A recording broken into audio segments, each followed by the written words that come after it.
It's 11:59 at Radio Free America, and this is Uncle Sam with music and the truth until dawn. Right now, I got a few words for some of our brothers and sisters in the occupied zone. The chair is against the wall. The chair is against the wall. John has a long mustache. John has a long mustache. It's 12 o'clock, Americans, another day closer to victory. And for all of you out there on or behind the lines, this is your song.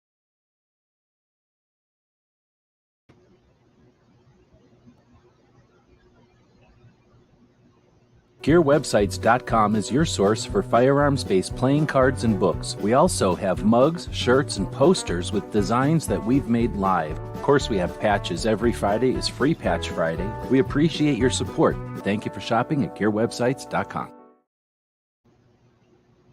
All right, welcome everybody who's joining us live, and welcome to everybody in the future listening to this as a podcast. This is our Monday edition of the Daily Gun Show. And on Mondays, we like to have interviews, or we like to host interviews with Second Amendment activists, people that are involved in the community. Over the years, we've also had hosted interviews with people in the industry and gun shop owners and museum curators, things along the way. Trying to get my microphone adjusted to our new situation here. Changed around things a little bit. There's less distraction behind the puppy now. Puppy co-host in the lower corner of the screen there. So today we're going to take a look back and check out some of our past interviews. Got a question out there. Do you have one, a favorite of our past interviews? So if you've been listening to our stuff for a while, if there's somebody that you've enjoyed hearing from, interacting with, let us know. So I'm adjusting the screen here that we're sharing on the video stream here for everybody listening to the podcast. And we've got a couple of different ways that we can sort. What we're looking at is our podcast playlist on the YouTube channel of, I think it says 92 videos, which are in the playlist of interviews that we've done over the years. We've had this channel since 2009, and I guess it doesn't tell us when the playlist was created, but I put the playlist together quite a while ago. So right now it looks like it's sorted by most popular, and we'll take a look starting that way. The picture on the thumbnail is Chris Costa, and this is an interview from, it says 11 years ago. Will it give me the date? No. I can open it up and figure it out, but approximately 11 years ago, LaRue had come out with the OBR, and they were coming out with a new one, or I can't even remember anymore, but they were coming out with something about I think it was a hybrid. It was a 308 and an AR-15 in a 5.56 frame. Is that what it was? Can't remember what the deal was, but it was a new product that was coming to market, and Chris was out here in Arizona doing something. And at the time, we were doing a lot of video for a lot of people, and since he was out here, oh snap! I'll hit that just a second. Thanks, Snap. But since Chris was out here and he knew I could film for him, we filmed this video for LaRue, and I think I got in trouble for posting this one. That's why I got so many views. So I think this one was the official one. A couple of times back in the day, I can't remember anymore, but we would help film for people. If they would be in Arizona, we'd be here with cameras, and if they were coming through on a class or doing something, we could film for them, or we would help them out filming for them.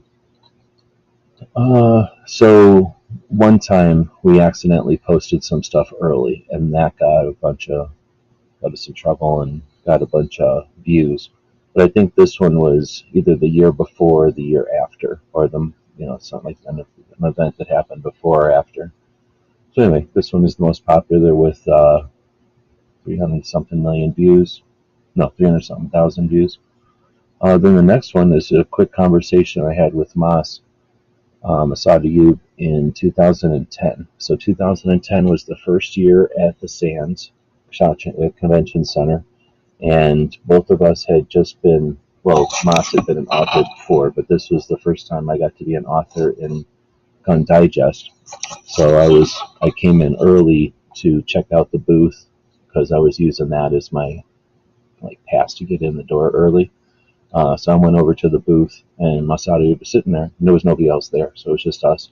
And we had met a couple of times before that already, so we were just chatting, and I said, "Hey, do you mind if I ask you a quick question? Put it on video." It was 2010, so this was my first year coming to SHOT Show with a camera that I was carrying. The year before, we did it in Florida, and Greg was carrying the camera. So this was my first year carrying a camera, so it kind of helped out, let me do one of my first videos at SHOT Show, and it was before it opened on whatever day that was. It might have been Tuesday. Back in the day, they didn't do SHOT Show on the same days of the week. So whatever the first day of SHOT Show was, it's just me and Ma sitting at a table in the, I forgot who published this Gun Digest. Is that the name of the publisher? And anyway, the publisher's booth, kind of waiting for people to show up. Moss was doing like a meet and greet, and I was just going there to say hey to the people. So anyway, that's the next most popular, most viewed video. Looks like it comes in close to the AA-12. So, back in 2000 right now I gotta figure out how to go backwards when I have the screen like this. I guess I can do it. Yep, that worked. That's a goofy commercial. Alright, well, is it gonna end or what's going on? See how bad my internet is? This is how bad my internet is. Alright, well, I'm gonna go over to the chat and say hey and thanks to Snob first off. Luckily I have a bag of gizzard giblets right here. I dropped an old-fashioned thing on the floor. Hold on. I have this bag of gizzard giblets made out of 100% gizzard. There you go. That's for $1.99. Puppies can't do math good, so I just I round up and give them an extra biscuit. These are Nutro biscuits, so they're not sponsoring it or anything, but they make good biscuits. This dog likes them. Anyway, thanks for that. Do appreciate it. Who else is out here tonight? Krabby Turtle was the first one saying, hey, DJ is out there, and I think he's answering the question, do you have a favorite interview? And he's saying any with Jeff Knox and Gun Snob. Dropping something for the puppy there. Thank you. And yeah, if anybody's got a favorite interview, then let us know. All right, so in 2012? Yeah, 2012, I wanted to drive around the country and meet everybody and basically drive around the country. I was looking for an excuse to drive around the country, and we started making money on YouTube, and I figured, what can we do besides just be boring? So I figured, okay, let's get in the cop car, let's drive around the country, and let's meet everybody on YouTube, and let's go to all these factories that I've wanted to visit, and let's go to gun shows, let's visit gun shops, and let's figure out what all we can do. So when you start planning a trip like that, at least when I plan a trip like that, I think about some destinations. So from here in Arizona, the first destination was the Bannerman Castle. I really wanted to see the Bannerman Castle, and that's in New York. So I figured, okay, what's between here and there? And we figured out a couple of things to hit along the way. We hit the Red Dawn filming locations in New Mexico. We went to a couple of museums in Oklahoma. We went to places in Arkansas and a couple of places in Tennessee. We ended up going to places in D.C. and then Tennessee again, Georgia, Texas, Alabama, and something in New Mexico. Yeah, New Mexico as well. So we ended up seeing quite a few things on this trip. And one of the things that I wanted to accomplish was meet everybody that had been involved in the mini revolvers, the tiny revolvers, like North American Arms is just one of the players in that sector. So one of the people who made a little, let's say, obscure, like kind of their own limited run of miniature revolvers was this place in Tennessee. And when I looked them up, turns out they're also the people that turned the AA-12 into a viable full auto shotgun. His name is Boje Cornelis and his wife Dottie. And when I called and asked if we could show up, we were going to be driving around, and we were on this thing called YouTube, and we were driving around interviewing people. They said, sure, trying to come out and say hey. And we ended up driving out and met them, and they were super awesome people, and we spent a while there, and they hooked us up with some other people to talk to. And it turns out that the guy who owned the AA-12, who bought it from the guy who invented it, who owned the patent and the blueprints and everything, it never really worked. It was just sort of a concept. So the guy who owned it, it's called Jerry Berber, I don't know how to say his name, Berber maybe. He gave it to Boje and said, can you make this work? And Boje is a German engineer, and he tinkered with it and messed with it and created a working gun, one that could be reproduced, one that could be manufactured and sold. And he altered some things and changed some things, but stayed, in the general design of it. And told us that story. And this is 15 minutes of him talking about his story. And this is in 2012. I was still getting my hang of interviewing and stuff, but certainly awesome. We were at the place. He did all this work in a small garage that was like a 1930s gas station garage. And, you had a bunch of kind of older mills and drill presses and different machinery to build all this stuff and to get everything accomplished. And then he also made mini revolvers. So that was a really fun experience back in 2012.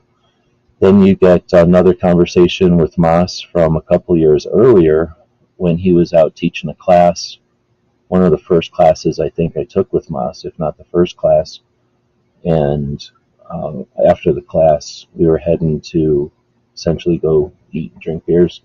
And on the road, I asked him about constitutional carry. And that was a long time ago, so we might listen to that one tonight. Let me know if you want to listen to that one tonight.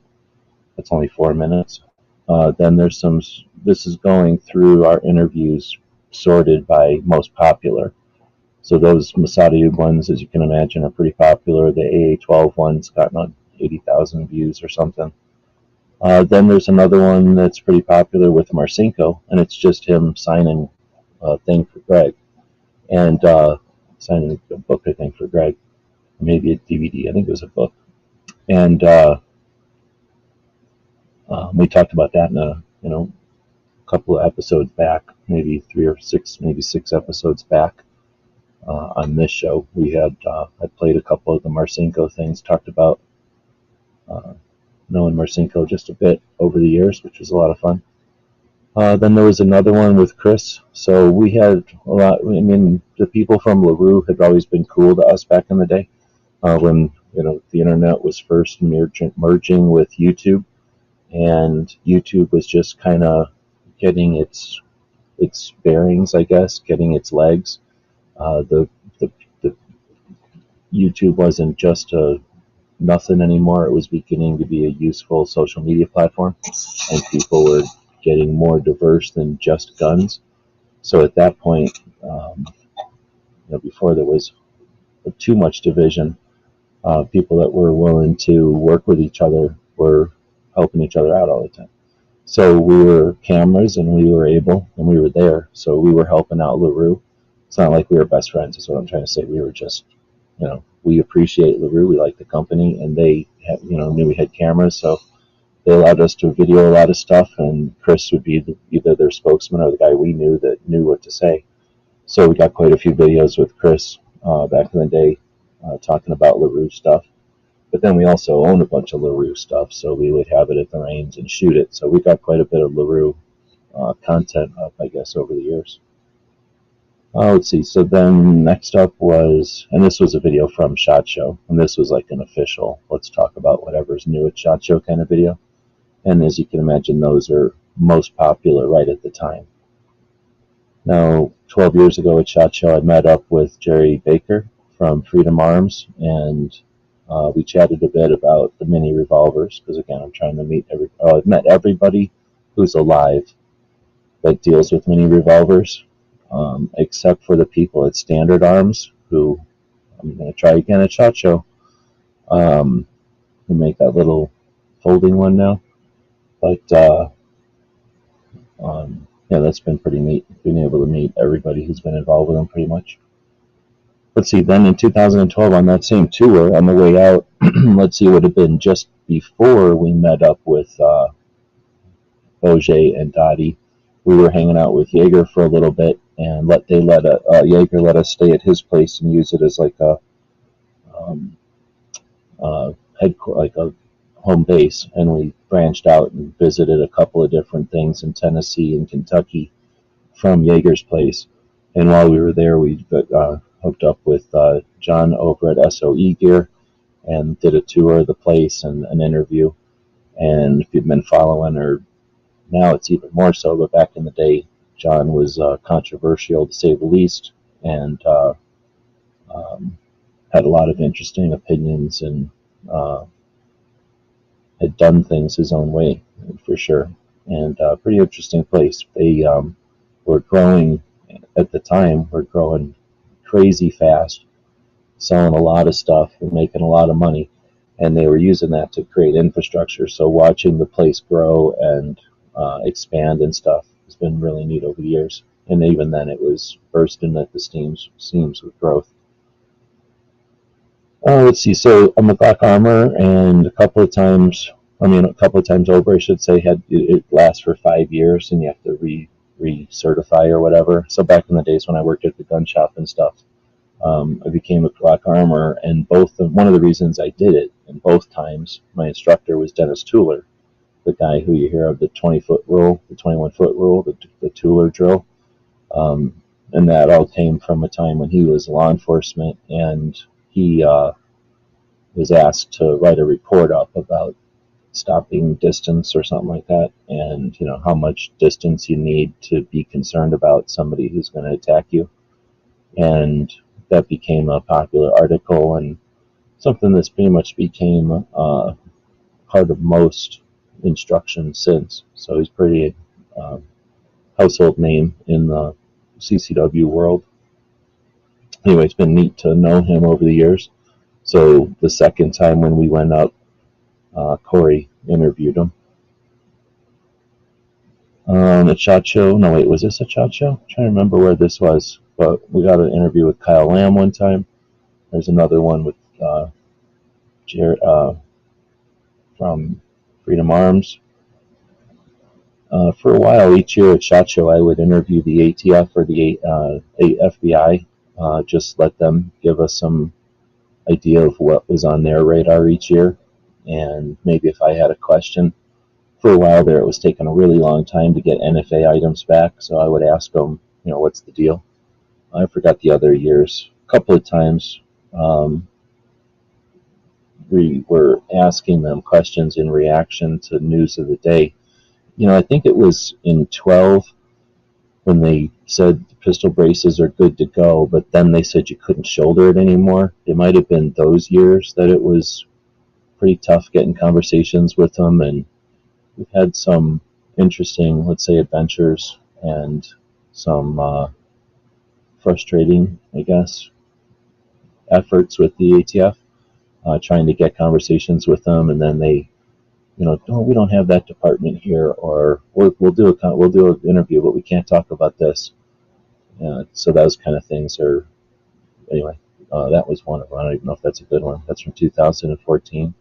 Talking to him about NFA firearms. For some reason, that's in the list as a popular one.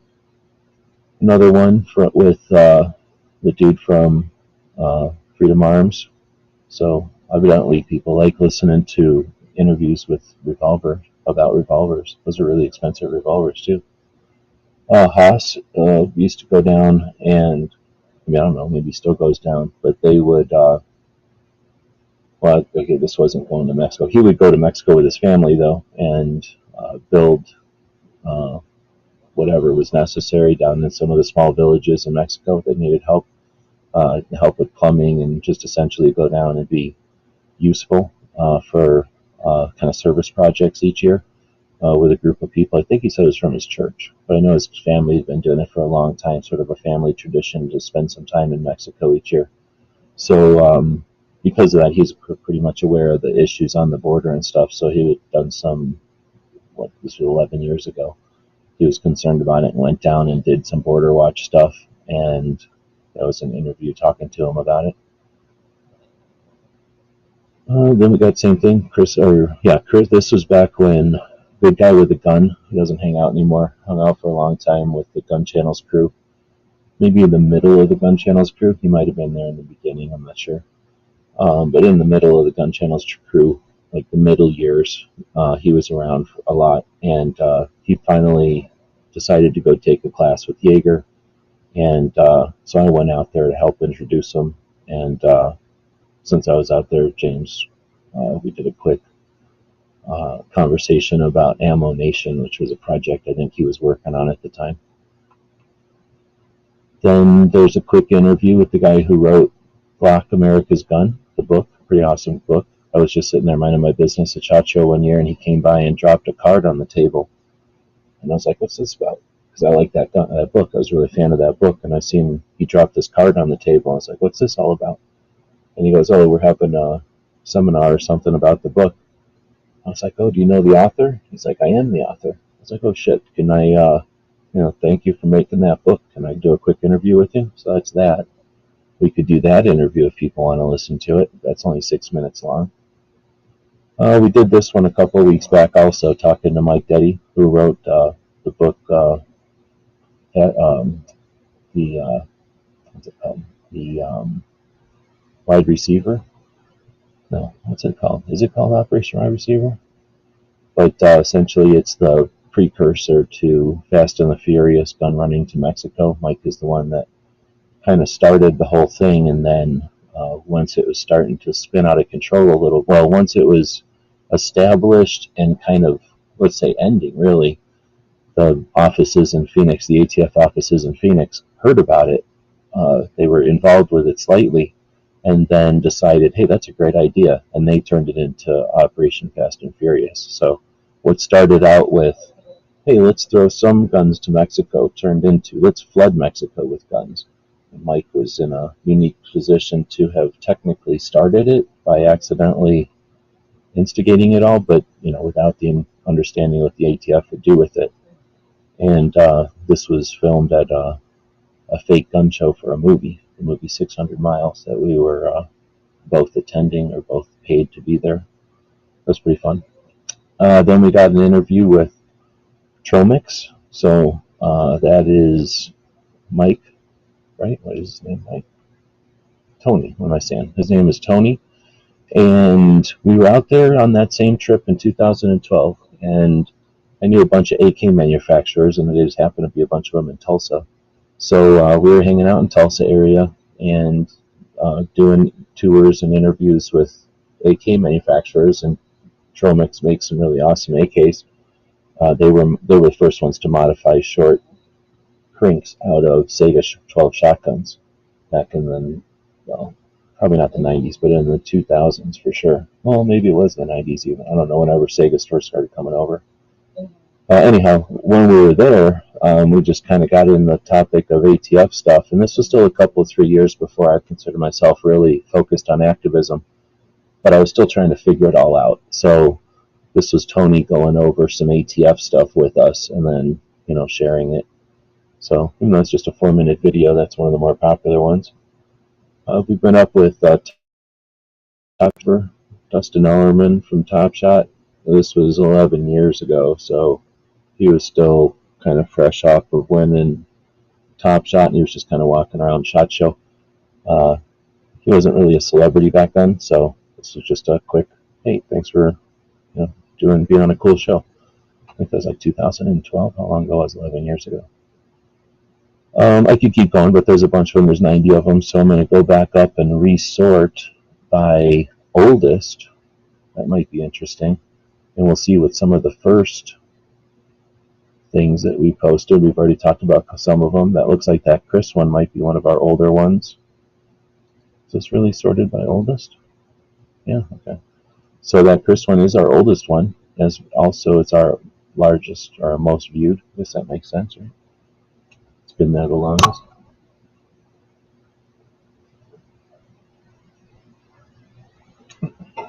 Oh, AR Guns joining us. Thank you.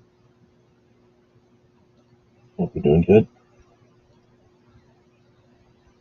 Let's see. So then that interview with Kyle, also up there, being a long time ago. Shane did that one.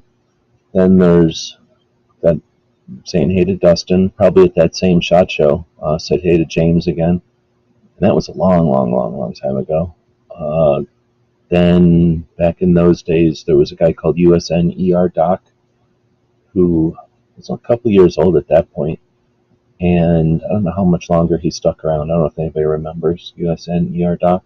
He eventually turned into a ham radio channel, essentially, but he went from kind of prepper first aid and then kind of flipped over into ham radio channel, and then I think he went into more of a, follow my projects and my adventures kind of thing, like documenting his adventures and just having some different projects on his ranch and stuff that he was working on and documenting. I don't know if he kept doing that.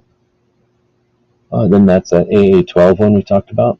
These are pre that tour, probably, and then these are probably from around the time of that tour. We talked about the one with Chris. This is Dan Southard. He's an awesome dude down here in Arizona. He's a little bit south of us, between us and the border. And Dan's a unique guy. He's had a lot of hats over the years. And in this interview, I think we're talking about his training school, which was for anybody that wanted to take CCW or just some defensive pistol classes. And he held those. That was Gator Farm Tactical. He held those down near Fort Huachuca here in Arizona. And he's the guy that was good friends with Masad Ayub, and he would bring Mas in each year to Arizona for classes. Good dude. Then we got Gabby Giffords happened here in Tucson, and so it's essentially a really hardcore Democrat guy who wanted to demonize gun owners and guns. So he grabbed a gun and tried to murder Gabby Giffords. And what happened was he did this in a parking lot of a shopping center, or not really, just more like a grocery store, a parking lot of a grocery store. I think they had set up a tent or something, and out front of the tent, he came up. So he's just standing in a parking lot with a bunch of people. I don't think she was on an elevated stage, but she might have been. And anyway, he starts shooting at her, and one of the people, but like more than one person reacted, but one of the people that reacted is Joe, and he kind of stood on him. I can't remember if he stood on him or grabbed him or threw him down. He either stood on him or sat on him, or he really didn't put up too much of a fight. I don't think. He was just kind of mentally unhinged, so he wasn't trying to do much. He just accomplished his goal. But anyway, this was an interview that Charles Heller did with him whenever, I don't know, an appropriate amount of time after that happened, so probably later on that year. Now you have an interview with Charles Heller with Mike Detty went on the Liberty Watch radio show.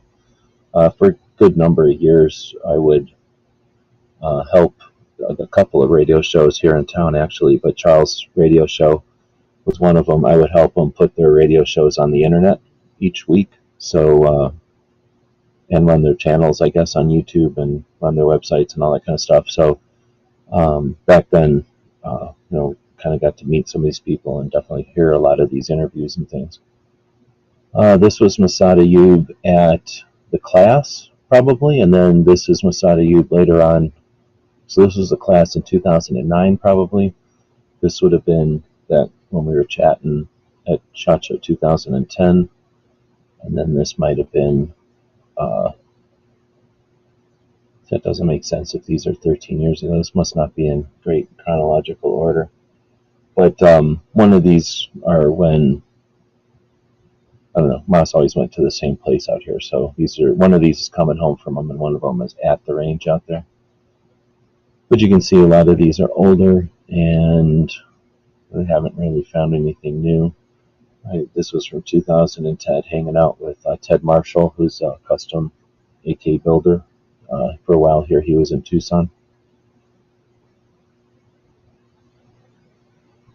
And well, it looks like most of the more popular ones that we already looked at are also the oldest ones. So here's a much longer conversation with Mike talking about his book just 8 years ago. And now we find one that's 5 years old. Is it only 5 years ago? From 2008, 18? No, yeah, 18. Gun Rights Policy Conference in Chicago. And that was talking to Kerry McWilliams. And that's one of the other ones that I have open here we could potentially listen to wrap up the show today. So I figured the second half or the last quarter or third or whatever you want to call it, the second part of the show would be listening to one of these conversations. So it'll either be the Masada Yub one, or it'll be the Paul Barrett, the guy who wrote the Glock book, or it'll be Kerry McWilliams, the blind shooter.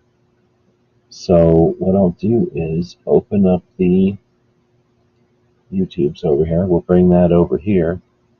And asked a question earlier. I guess I probably should highlight it on the screen here. Do you have a favorite interview that we posted over the years? If you've listened to one, I guess I probably should. If you've listened to one in the past, or if we've talked about one of them here. Now there's different lengths of timeout, so I don't care. Thanks anyway. Okay, why is this feeling so weird? I'm gonna unshrink it here. Oh, I see. And now I think I can finally, maybe, see it still hasn't shown me anything. I'm waiting for my slow thing to catch up. Okay, we're almost getting to where I can put a poll in here. No. Oh, wait a minute. Did they change everything on me? They did. They put the poll on the wrong side already. They changed YouTube recently. Did you know that? Alright, so the first one will be Masada Yub on CCW laws.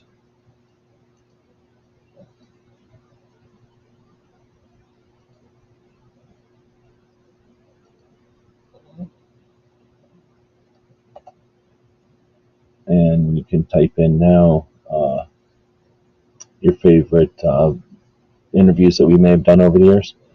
I'm going to go back and look at the most recent ones, because pretty much all we've done is look at really old stuff, because we looked at it by most popular and the most viewed, I guess I should say. And then we looked at it by the oldest, and at least on my channel, I don't do anything all that amazing. So the oldest stuff is the most viewed, just because it's existed for the longest time, not because it was better. Well, it might be better, but not because it was better so much. It's just it's existed longer. So if I can get this thing to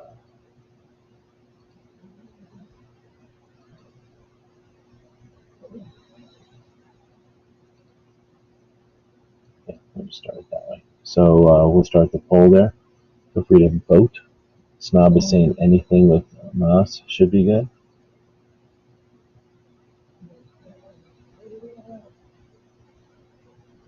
So again, you're voting on Kerry McWilliams, the blind shooter, an interview we did at SHOT Show, or no, at Gun Rights Policy Conference in Chicago, I think 2018. Yep.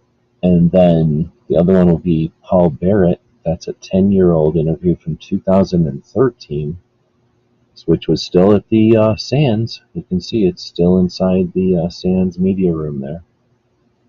And then the last option, or the first option on the list, actually is a quick interview from Masada Yub from 2010, where I'd asked him about CCW laws. And we'll see, did I leave the poll open somewhere so I can actually see it? And we got votes piling in right now. 50-50 though. Somehow the votes have equaled themselves out to 50-50 between Barrett and Masada Yu. Usually we don't allow ties around here, so we'll need to see at least another dozen or so voters so that we can see the results move a little bit there. All right, going back to the list though, let's resort this time by most recent. And then we can now talk about some of the more recent things, people that we've talked to, I guess not things, but people that we've talked to. And look how wrong YouTube actually is. Let's talk about just how wrong YouTube is, because I just said most recent, and date added newest, date published newest. How about that? Still horrible. So I guess I just haven't put stuff into this, or it's just really bad. But anyhow, we got Jeff Knox in here, and that was just a conversation from just a couple of weeks ago, 4 weeks ago it says. But there should be Brooke Cheney and there should be Alex Uli, who are also in here recently. We started this recent version off with John Crump, so none of them showed up in here for whatever reason. But 10 months ago we had Matt on from Never Enough Ammo. I never hosted Matt for just a conversation about what he's doing out there. About a year ago, we had on M13 Gunsmith from New Las Vegas, which is pretty fun. There's a lot of stuff going on in Las Vegas that people don't think about. Kingpin had him on about a year ago, as well as Michael Schwartz from San Diego Gun Owners. We had Riding Shotgun with Charlie on to chat, and Edgar from Guns for Everyone in Colorado. We had Kevin Dixie on a number of times, and attempt to have him on as often as possible. He's pretty busy, and I don't keep up with everything he's doing, but he's constantly evolving his stuff, so it's interesting to see what KD's got going on. We had Sharon on. Hope to have Sharon on again. She actually just talked with us the other day with through the Instagram, so maybe we can arrange to have Sharon on again. We talked to Craig and Mike, but those were quicker. I think that's when I was doing a series for SHOT Show one year. Then we had Jake on for a full interview from Walk the Talk America, and some more of these quick ones that were me doing a project at SHOT Show one year. There's Sharon, having Sharon on again. We attempted to have Sharon on a regular, but she's busy, and that's it. We didn't keep doing our shows consistently enough. I guess about a year ago we had Toby on from Cape Gunworks. We've had him on a couple of times to talk about different things that are happening in Massachusetts. A lot of fun having Toby on. More interviews with KD. I know a lot more from the series from SHOT Show. I was essentially getting signatures. I think we got 26 or 27 signatures altogether from different advocates at SHOT Show. My goal was to raffle the book off as an auction, so to speak. Not really raffle, but sell the book at auction to raise funds, but ended up just giving it to Cheryl Todd, I guess. So then we've got an interview with Liberty Doll from back in the day. I think she still does stuff on some of the platforms out there. I stole What's-His-Face's interview with Brooke Cheney when he was still doing Women Wednesday. And I forgot why I grabbed that one, but I grabbed it. He's not allowed to steal from him. He stole it from my stuff for 300 episodes. Let's see, what else we got? Ken Blanchard. Back, I forget what season of the show that was. It says 4 years ago, so it was a while ago. But I remember I had Ken on to kind of start off a series of interview, like a season of interview runs that year. That was shortly before he, well, not shortly, that was just maybe a year and a half before he stopped doing advocacy. So I'm not taking credit for it. It was like a year and a half after. We had Logan on from the NRA Museum back in the day. More with KD. I guess we must have been. Did we have Jared on? Oh yeah, we probably did have Jared on when we were doing the Patch Batch a long time ago. Then also, I think we were on with Ghost Tactical. I can't remember if I was on Ghost show or he was on my show, but something with Ghost. Then we got McCary and a bunch of interviews with Jeff, a bunch of interviews with Mike, a bunch of interviews with James.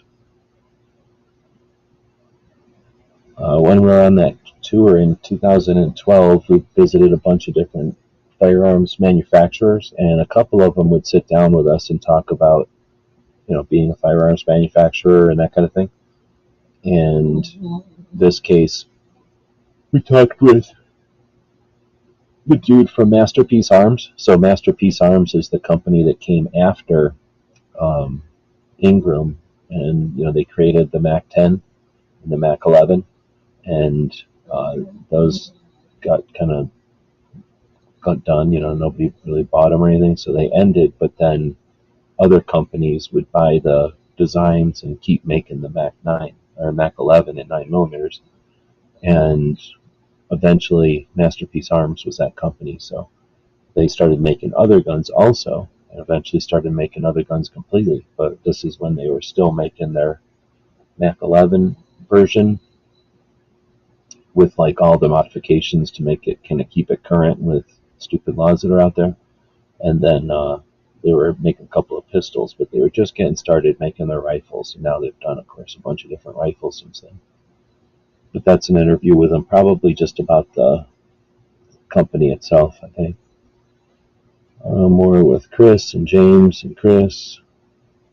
Those other ones we talked about, a couple more with Moss. There's one with Dan. We did a couple with Military Arms Channel for different reasons. For a while they were getting rid of 5.45 ammo, and maybe in 2014 and 15, people still understood the power that the internet has to start, I guess, voice frustration and start the ball rolling with public momentum, public action. So, attempting to raise the awareness of those barrel bans, or not barrel, all the barrel bans and the ammunition bans back in the day.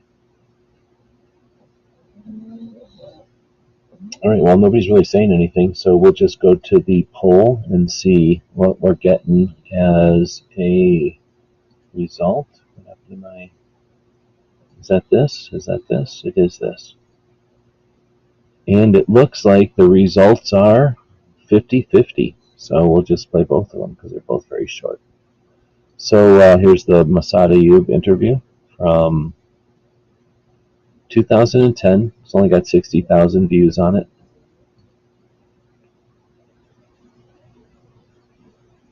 Hopefully you can hear it okay.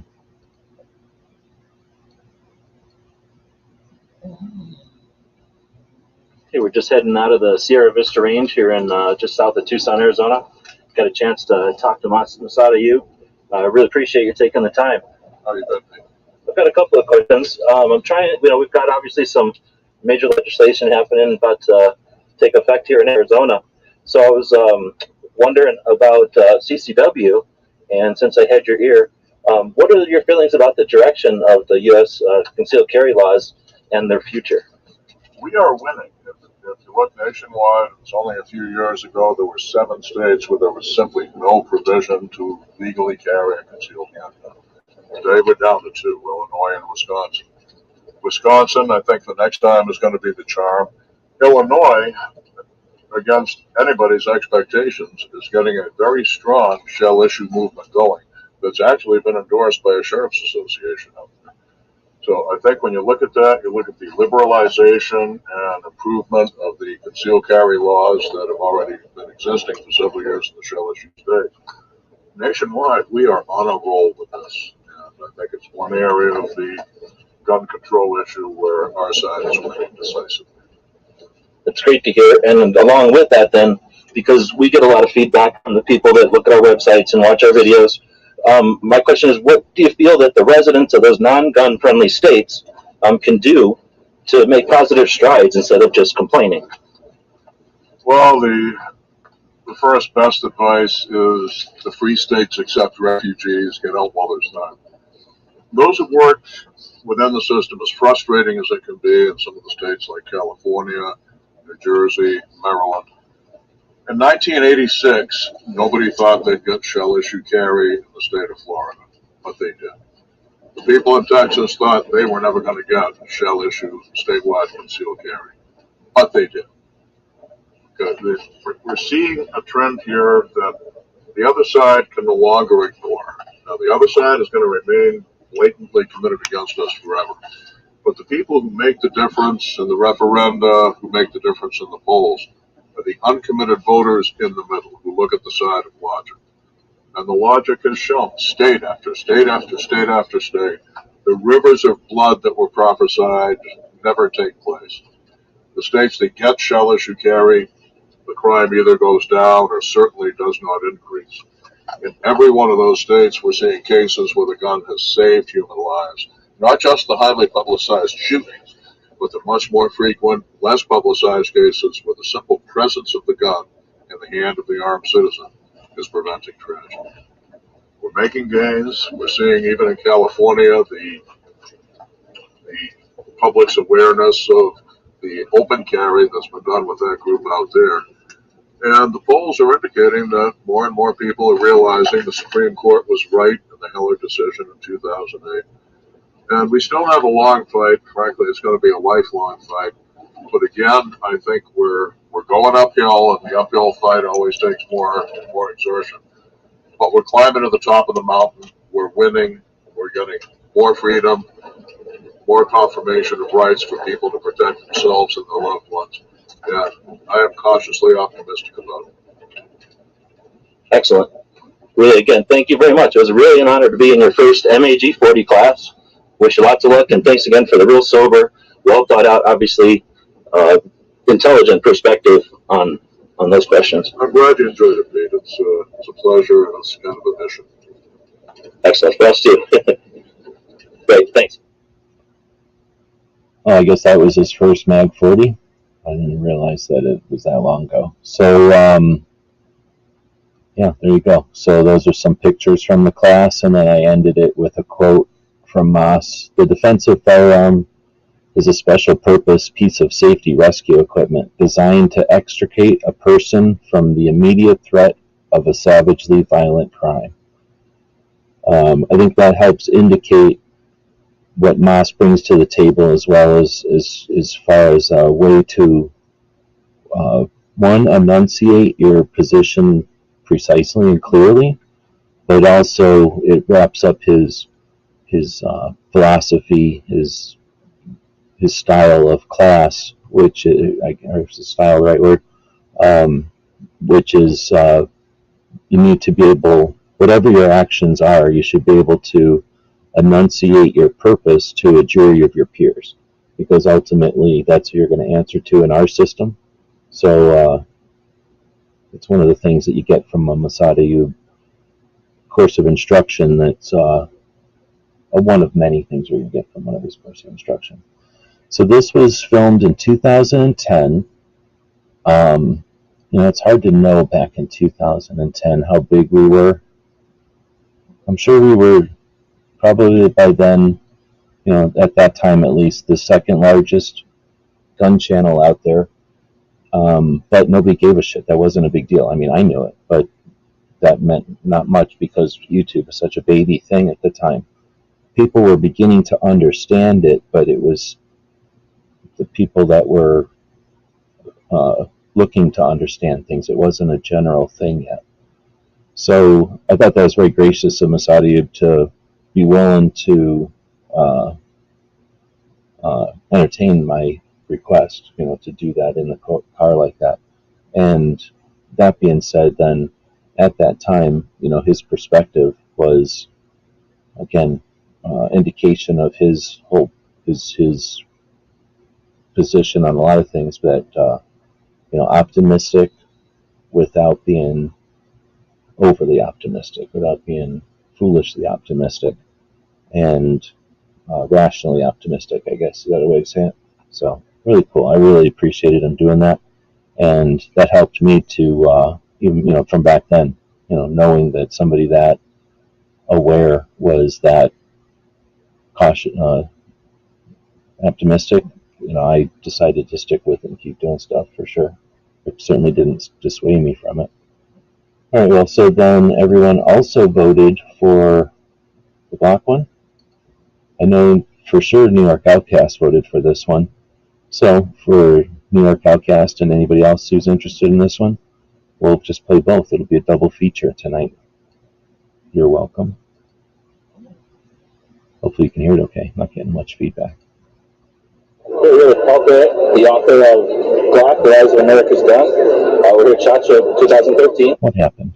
I don't know what happened. Hold on, something happened.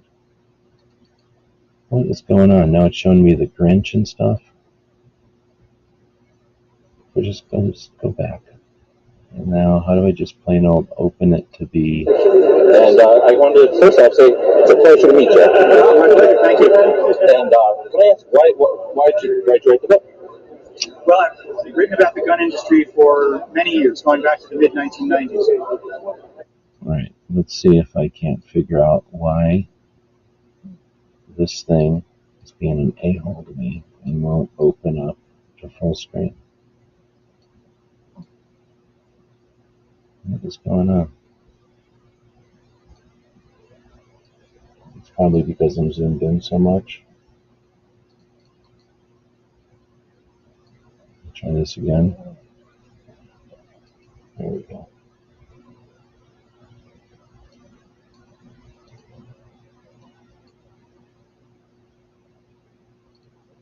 We're here with Paul Barrett, the author of Glock, The Rise of America's Gun. We're here at SHOT Show 2013. And I wanted to first off say it's a pleasure to meet you. My pleasure. Thank you. And can I ask why did you write the book? Well, I've written about the gun industry for many years, going back to the mid-1990s. And I had always been fascinated by Glock in particular, because in my opinion, the history of Glock really captures the history of the larger industry, certainly on the handgun side, from the 80s to the present. I mean, if you walk around at the SHOT Show today here and didn't look closely, you might think that all of the handguns were made by Glock. They all look so similar to what the Glock introduced all the way back in the early 1980s. So when I had the opportunity to get some very interesting inside information about the company from some former senior executives, I decided, all right, here's my mechanism for writing about the gun industry. The history of this company would be a proxy for the history of the industry. And that's what I really enjoyed about it. It kind of relates everything from Saturday Night Specials to assault rifles to politics to culture. Well, the Glock has been, central to all of the major debates about guns in American society since it first appeared on these shores in the 1980s, beginning with the felt need on the part of law enforcement for a larger capacity weapon, to the debate over so-called plastic pistols, which got a tremendous amount of attention in the late 1980s, to the debate in the early 1990s about large capacity magazines, the litigation against the gun industry. Glock was central to that in the late 1990s, in connection with these horrendous mass shootings. When these bad guys bring a handgun to these mass shootings, it tends to be a Glock, not by coincidence, but because of its extraordinary capacity. So whenever you look at handguns in this country, there's Glock having redefined the debate. It seems to me like we're reliving the same history over and over. And you definitely touch on it in the book. Like, absolutely. We get these media frenzies, and then reactive legislation. We're I think reliving history, or Groundhog Day writ large is definitely what's going on right now. We are about to debate some of the exact same legislative proposals that were debated, in some cases enacted, in the early 1990s, and we are already seeing the counterintuitive impact of that debate.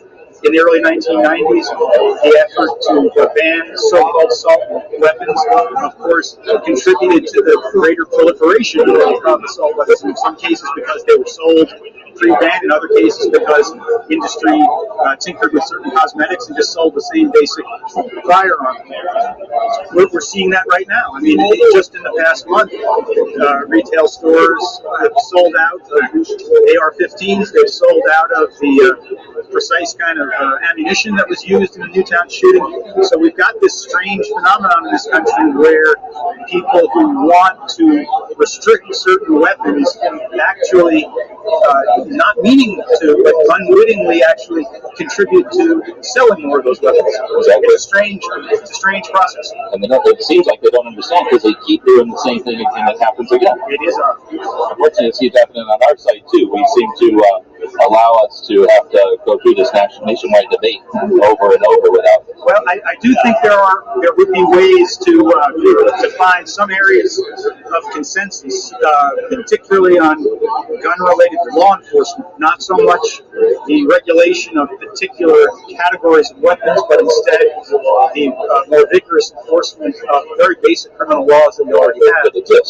And unfortunately, I fear that advocates on both sides prefer to fight than to actually find. And I think, unfortunately, I fear that's true on the pro-gun side, just like it is on the anti-gun side. I feel like they both profit when they just continually debate. There's no doubt about that. The NRA is a fundraising machine, and it doesn't. They don't raise money based on calm and tranquility. They raise money on turmoil. Excellent. Well, again, I appreciate it. I just want to inform the author I'm not getting paid when I tell people to read this book, correct? Okay, that's right. Not forced. No. I wish I was, but it's an excellent book, and I really do appreciate it again. Thank you. My great pleasure. Let me What's the next project? My next project? Yeah. Can we talk about it? Yeah, well, my very next magazine piece, because I work for Business Field Magazine, that's my day job, is I'm going to be writing a cover story probably come out in a month or two, about the NRA and our whole current debate in the wake of the Newtown shooting and President Obama's announcement that he's now going to push for gun control. And I'm going to look at the dynamics of that debate and the sources of the NRA's influence and try to figure out how that debate is going to unfold. My next book is on a completely different subject. It has to do with oil pollution in the Amazon and Eastern Ecuador. Equally important, but definitely a different topic. All right, so go back and listen to that. I'm going to play it again and think about, we're in the media room at SHOT Show. Think about the other things you've seen in the media room before and how much noise there is and how much commotion there is. This is the year that Obama said, this is 2013, January of 2013. It was like the second day of SHOT Show that Obama came out live and said, blah, blah, blah, I don't need Congress. I'm going to do I've written up 23 executive actions, and I'm going to take out guns in this country or some shit like that. So, and he said that during SHOT. So listen to the commotion in the back of the room in the media room. History over and over, and you definitely touch on it in the book. But absolutely, we get these media frenzies, and then reactive legislation. We're I think reliving history or Groundhog Day. Right. So there was a lot of stuff going on that year. Normally those rooms are not like a library, but there's a low murmur because everybody's trying to be polite or whatever. That year, everybody was not worried about being polite, I guess. They were just getting, and then you start having to talk louder than everybody. All right, well, so going back over to here, Krabby had said, how about the Cheryl Todd interview? I'm not going to play that one tonight because that's an entire hour, but that is a good one.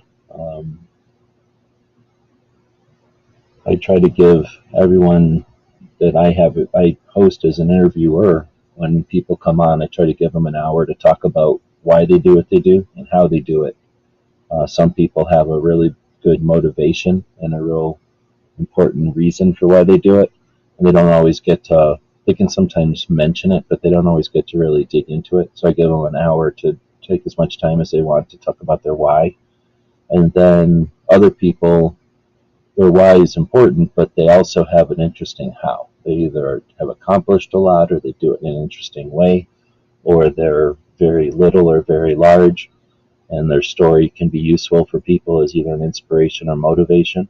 So I find the how is very interesting, and very rarely do the hows get a focus. Sometimes, again, they get alluded to, or get mentioned in a different conversation. But my goal is to let people who I have a conversation with, who I bring on to interview, essentially have an entire show to talk about why they do what they do and how they do it. So listening to Cheryl is interesting on both those aspects, because her podcast accomplishes a lot. They bring on interesting people on a very regular basis, and for a while they're a very consistent regular basis, and less consistent now, but still regular. And back in the day, again, when their daughter Cassie was doing the description of the video and kind of setting everything up, the interlinking and the amount of effort she put in there was remarkable. I'm an internet guy. I'm a website person. So I look at the internet today the same way that we would look at black and white photos in a box, or you might look at those old black and white movies from the olden days. The olden days didn't have the internet. There wasn't just a constant stream of recording. Nowadays we have podcasting, so there's a pretty wide spectrum of stuff being recorded, lots of points of views, a lot of stuff. But considering all the points of view and all the stuff that could be recorded, there's very little being recorded right now. So going from the future and looking backwards, what we're putting on the internet today is what they're going to remember us all from, right? So we're the box of black and white photographs for the future. There's only so many people putting stuff online, and though most of the people putting stuff online are putting Polaroid pictures up, and they're not writing anything on the Polaroid picture. Most of the people are just taking snapshots and they're putting them in a box, or even worse, they're putting them in a drawer and they eventually get thrown away or they get lost. But they're rarely getting archived. And what Cheryl did with her show, with Gun Freedom Radio does and has done with their show, is really write a lot of information and like paperclip it to the photographs, so that not only can we use it today very effectively, and the internet is better off with her show because it helps cement the net that we use to that the internet uses to understand the relevance of Second Amendment activists or projects that she touches. But because her show is so solid, she gives relevance. She's the boat that, what does they say, the rising tide lifts all boats. She's one of the large boats that the other boats can be tied to, and since she's afloat, they're never going to sink. And the project that they've created is massive. So she didn't really know what she was doing, I don't think. She was just trying to do a good job, but it was a phenomenal, her good effort has become a phenomenal piece of what's going on out there. So anyway, giving her time to chat was good, and I don't know, I never go back and listen to my own stuff, really. Does anybody go back and listen to their own shows?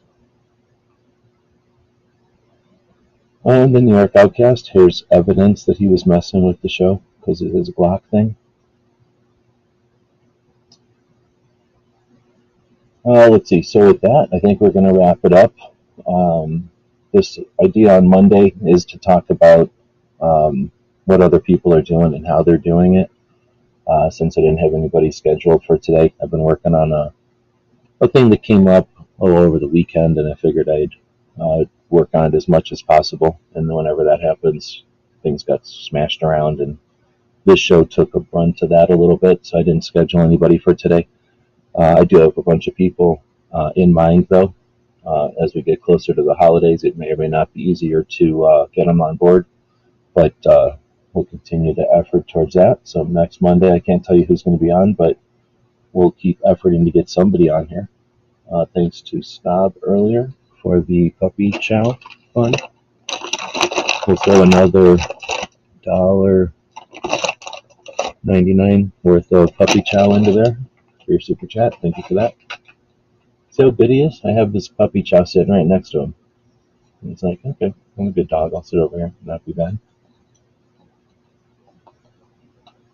And everybody, thanks for joining us live. If you're listening to this in future, next time you go to grab it off the podcast platform, whichever one you're listening to, if you would give it a little heart or a thumb or a wiggle, whatever needs to be done on that platform to let the mechanism know that you appreciate the content.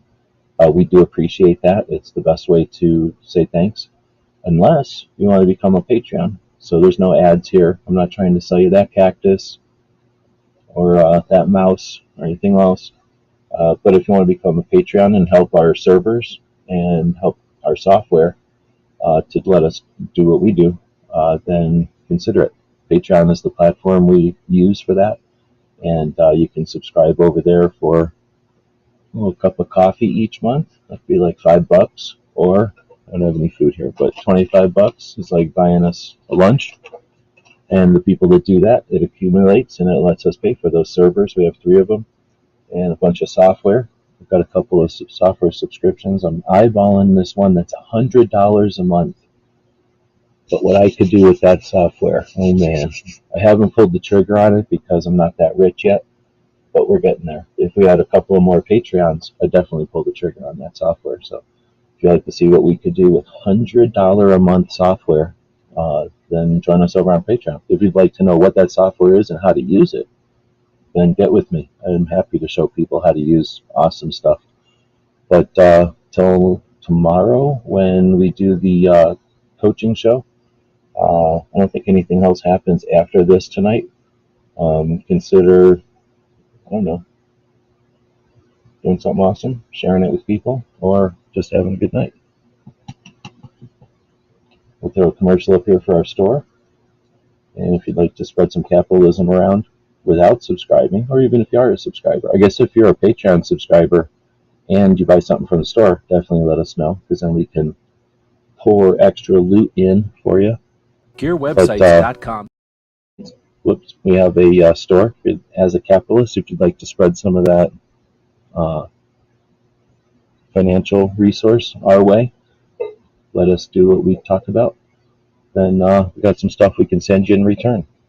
All right, we'll talk to you tomorrow. GearWebsites.com is your source for firearms-based playing cards and books. We also have mugs, shirts, and posters with designs that we've made live. Of course, we have patches. Every Friday is Free Patch Friday. We appreciate your support. Thank you for shopping at GearWebsites.com. And we'll throw this one in for Patreon.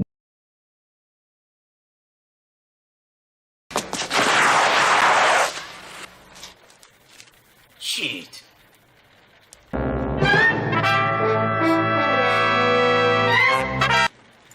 Ninja? Ninja! Ninja!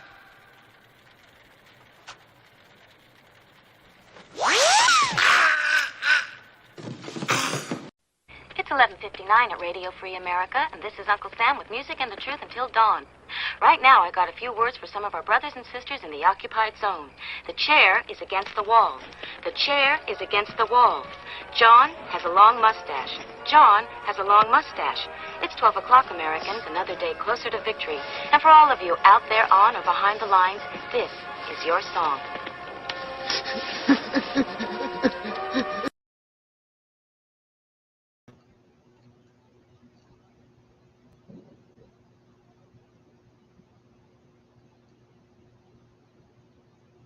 Second laziest co-host we've ever had.